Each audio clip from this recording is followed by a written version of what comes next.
میری ماں میری بہنوں گزارا کرنا سیکھو. دیکھو گھر کی حالت کیا ہے. تمہارے زبان کے کڑوے بولنے کس کس چیز کو متاثر کر رکھا ہے. تازہ تازہ جانور کٹا گوشت مارکیٹ میں آیا, پانی کوئی نہیں لگا. شیخ صاحب چلے گئے, انصاری صاحب چلے گئے, کمبو صاحب چلے گئے, میرے عزیزو اپنی قوم والے چلے گئے اور جا کے کہا یہاں سے گوشت کاٹ کے دے. حاجی صاحب کہاں کا لوگے, گردن کا, کمر کا لوگے, اٹھ کا لوگے. اپنی مرضی سے گوشت لے کے آیا, تازہ تازہ سبزی اپنی مرضی سے لے کے آیا, گھی ڈالنے میرے عزیزو, مسالے اپنی مرضی سے لے کے آیا. بیوی سے کہا ایسا بنائیو اللہ اکبر جوانی کی یاد تازہ ہو جائے, ایسا بنائیو کہ انگلیاں چاٹتا چاٹتا رہ جاؤ. بیوی نے بھی بڑی آؤ بھگت کے ساتھ کھانا بنایا, سالن تیار ہو گیا. گھر والا ٹائم پہ روٹی کھانے کے لیے آیا, آگے سالن روٹی پڑی, ہاتھ بھی دھوئے تھے, بسم اللہ بھی پڑی تھی, وعلی برکت اللہ بھی کہا تھا. روٹی کا ٹکڑا توڑا, سالن میں ڈبویا اور پہلا لقمہ منہ میں لیا, ماتھے پہ بل آ گئے, چہرے کا رنگ بدل گیا. بیوی کہنے لگی اللہ خیر کرے. کہنے لگی کیا بات, ہنڈی کنڈی دیکھ کے نہیں بنائی تھی, ہنڈی کے اوپر کھڑے ہو کے تو نے ہنڈی نہیں بھننی تھی, جب ہنڈیاں بن رہی تھی پک رہی تھی کہاں چلی گئی تھی. کہنے لگی ہاں ہنڈیاں پکاتے پکاتے محلے والی آئی تھی, جھانک کے کہنے لگی کیا پکا رہی ہے, لگتا ہے اس کی نظر لگ گئی. اللہ کہتا ہے اس کی نظر کوئی نہیں لگی, ہاں ہاں مسالے 2 نمبر ہوں گے. اللہ کہتا ہے مسالے بھی نمبر 2 کوئی نہیں, گوشت میں پانی لگا ہوگا. اللہ کہتا ہے گوشت میں پانی نہیں لگا. الہ العالمین اس نے لانے میں کسر نہ چھوڑی, اس نے پکانے میں کسر نہ چھوڑی. الہ العالمین پھر یہ کھانا کیسے بد ذائقہ ہو گیا. اللہ فرماتے ہیں ہاں میں تجھے بتاؤں, ہنڈیاں بھون رہی تھی, سر پہ دوپٹہ بھی تھا, ہاتھوں کی انگلیوں پہ ناخن پالش بھی نہیں تھی. ہنڈیاں بھونتے بھونتے فون کی گھنٹی بجی, اس نے یوں کر کے دیکھا, اس پہ لکھا تھا امی جان. اس نے فون اٹھایا, ریسیور فون ریسیو کیا, السلام علیکم. وعلیکم السلام. ماں نے کہا میری بیٹی کیا کر رہی ہے, کہاں ہے میری بیٹی. اس نے ہنڈیاں بھونتے بھونتے کہا جس جہنم میں تم نے بھیجا تھا وہیں اور کہاں جاؤں گی, کیا کر رہی ہے. اس نے کہا جو نامراد میرے گلے پڑے تھے, اللہ اکبر, میری امی تو نے آج تک میرے ہاتھ سے انڈا نہیں بنوایا, ان کنجروں کے لیے, ان حرامیوں کے لیے مجھے 12 15 روٹیاں پکانا پڑ رہی ہیں. اللہ کی عزت کی قسم اور میری بہنوں یہ تیرے زبان کا کڑوا بول, یہ تیرے زبان کا کڑوا بول, یہ تیرے زبان کا کڑوا بول سیدھا تیرے منہ سے نکل کر ہڈیا کے اندر جا کے کرا جس نے ذائقے کا بیڑا غرق کر کے رکھ دیا. یہ تیرے ہاتھ کا پکا تیری اولاد کھائے گی, کھا کے منہ پر جوتے مارے گی. شور کھائے گا, یقین جان پکانے والی اور کھانے والا دونوں پکا کھا کے اسپتالوں میں جائیں گے. تم کیا سمجھتے ہو کسی کی غیبت کرنا, تم کیا سمجھتے ہو کسی کی بے عزتی کرنا, تم کیا سمجھتے ہو کسی کے عیب اچھالنا, تم کیا سمجھتے ہو کسی پہ انگلی اٹھانا بچ جاؤ گے. الغیبت اشد من الزنا, فرمایا او لوگو زنا کرنے والے کو تو معافی مل جائے گی, کسی کی چغلی کھانے والا, کسی کے عیبوں کو اچھالنے والے کو معافی نہیں ملے گی. مر گئے مر گئے مر گئے مر گئے. کسی سے پوچھ کے دیکھ لو کیا حال ہے, اب گزارا ہو رہا ہے, کوئی شکر کرتا ہی نہیں, کوئی کہتا نہیں اللہ کا شکر ہے. اگر اپنی قابلیت کو دیکھیں تو ہماری قابلیت ایک سوکھی روٹی کی نہیں, قربان جاؤں دیسی گھی کے پروٹھے کھلا رہا ہے. اگر اپنی قابلیت کو دیکھیں تو سادہ پانی کے بھی میرے عزیزو ہم اس کے آگے سر اٹھا کے نہیں مانگ سکتے, لیکن قربان جائیں وہ دودھ کے شربت پلا رہا ہے. شکر کرنا سیکھو. بیوی دعا کر رہی ہے, شوہر آمین کہہ رہا ہے. بیوی کہہ رہی ہے چل اب روٹی لے کے جا. روٹی لے کے جاتا جاتا کمرے میں گھستا گھستا رک گیا. اب کیا ہوا کہ عرب کا دستور ہے, مہمان نوازی کی ایک عادت ہے, جب کوئی مہمان روٹی کھانے بیٹھے ہے اس کے ساتھ میزبان بھی بیٹھتا ہے. روٹی ایک, وہ بھی اتنی سی چپاتی, اس کا پیٹ نہیں بھرے گا. اگر 2-4 ٹکڑے میں نے منہ میں لے لیے تو میرا پیٹ نہیں بھرے گا, اس کا نہیں بھرے گا. بیوی سمجھدار تھی, کہنے لگی اچھا پھر یوں کریو. کیا کہا جب مہمان کے آؤ پڑھو جی اللہ کا نام, اپنے رب کا نام لے, اور وہ اللہ اکبر اپنے معبودوں کا نام لے کے روٹی کھانے لگے, تو مجھے کہنا گھر والی اندھیرا اندھیرا سا لگ رہا ہے, کمرے میں دھندلا پن لگ رہا ہے, ایسا گھر ذرا چراغ کی بتی کو اوپر کر دے. میں آؤں گی, چراغ کی بتی اوپر کرنے کے بجائے چراغ کی بتی کو انگلیوں میں لے کے مسل دوں گی, اندھیرا ہو جائے گا تو روٹی تک ہاتھ بڑھا کے خالی منہ تک لاتا رہیو، مہمان روٹی کھاتا رہے گا، اس کا پیٹ بھی بھر جائے گا، تیری مہمان نوازی کا بھرم بھی بچ جائے گا۔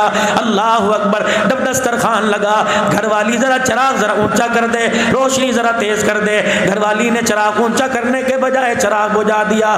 میزبان دسترخوان تک ہاتھ لاتا رہا، خالی ہاتھ اپنے منہ تک لاتا رہا، چب چب کرتا رہا۔ مہمان سمجھا کھانا کھا رہا ہے، جب کھا لیا اللہ اکبر اور چاہیے کہ نہ اس میں برکت ہی ایسی تھی، ایک روٹی کھائی نہ گئی۔ اللہ اکبر۔ تو نے اندھیرا کر کے اپنے دسترخوان کو، اپنی میزبانی کو مہمان سے تو چھپا لیا، خدا سے کیسے چھپا سکتا ہے؟ صبح ہوئی، مہمان کا ہاتھ پکڑا، کہا جی اٹھیے، ہماری نماز کا وقت ہو گیا۔ اب جس نے کھلا کے سلایا تھا اٹھ کے اس کے آگے سجدہ کرنے کا وقت آ گیا۔ مسجد نبوی میں لے کے جانے لگا، حضور مصلی پہ کھڑے ہو کے دروازے کو یوں دیکھ رہے۔ جب وہی صحابی مسجد نبوی کے دروازے پر آیا، حضور نے اللہ کا قرآن پڑھنا شروع کر دیا۔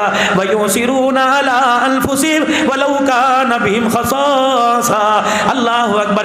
ایک روٹی دینے والے میزبان کو قریب بلایا، فرمایا واہ واہ واہ واہ واہ واہ، کیسی مہمان نوازی کی، تیرے دسترخوان کو دیکھ کر جبرائیل قرآن خدا کا آسمان سے لے کے آ گیا۔ مر گئے مر گئے مر گئے، زندہ کب تھے؟ اگر زندہ ہوتے تو ختم نبوت پہ کوئی انگلی نہ اٹھاتا۔ مر گئے مر گئے، زندہ کب تھے؟ نبی کی عائشہ پر کوئی انگلی نہ اٹھاتا۔ مر گئے مر گئے، زندہ کب تھے؟ اگر زندہ ہوتے تو ابو بکر کو کوئی برا نہ کہتا، امیر معاویہ کی شان میں گستاخی نہ کرتا، حضرت رقیہ ام کلثوم کو گالیاں نہ دیتا، نبی کی عمر کوئی گالیاں نہ دیتا۔ اور کب تک مرے رہیں گے؟ اس مرے پر میں قبروں میں چلے جائیں گے۔ اور لوگوں، رزق کا وارث اللہ، عزت کا مالک اللہ، شہرت کا مالک اللہ، حیات کا مالک اللہ، موت کا مالک اللہ۔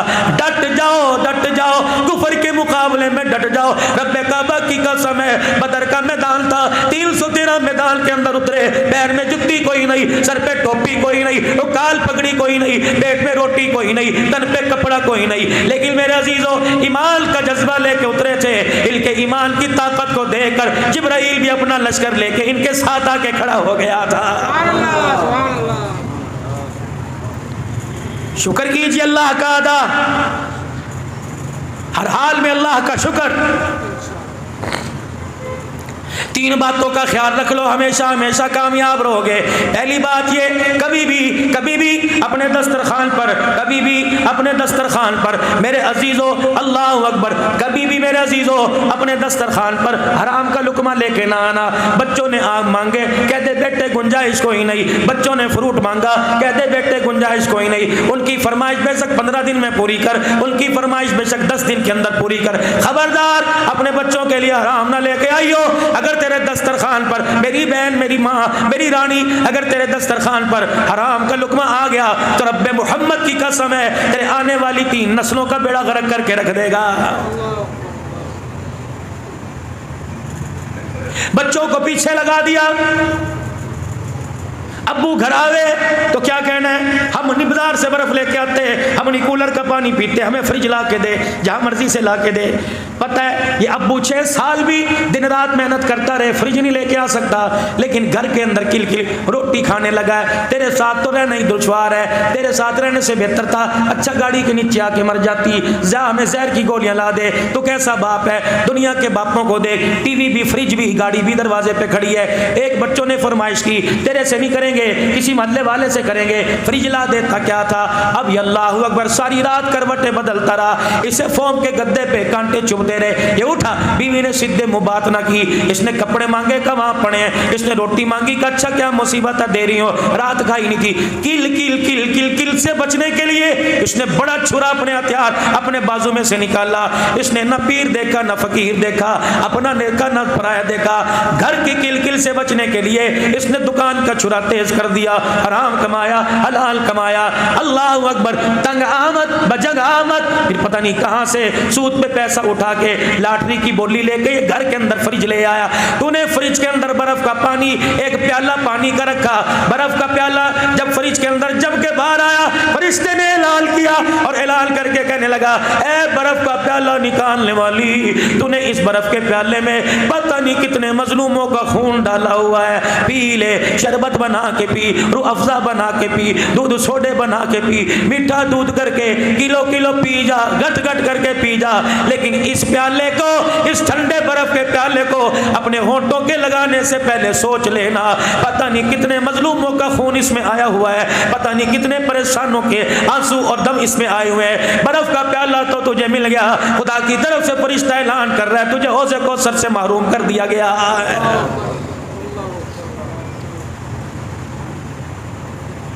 ہمیں نہیں پتا گھر کے قالین اور پردے اس سے پہلے لگیں گے، جہاں مرضی سے لگا،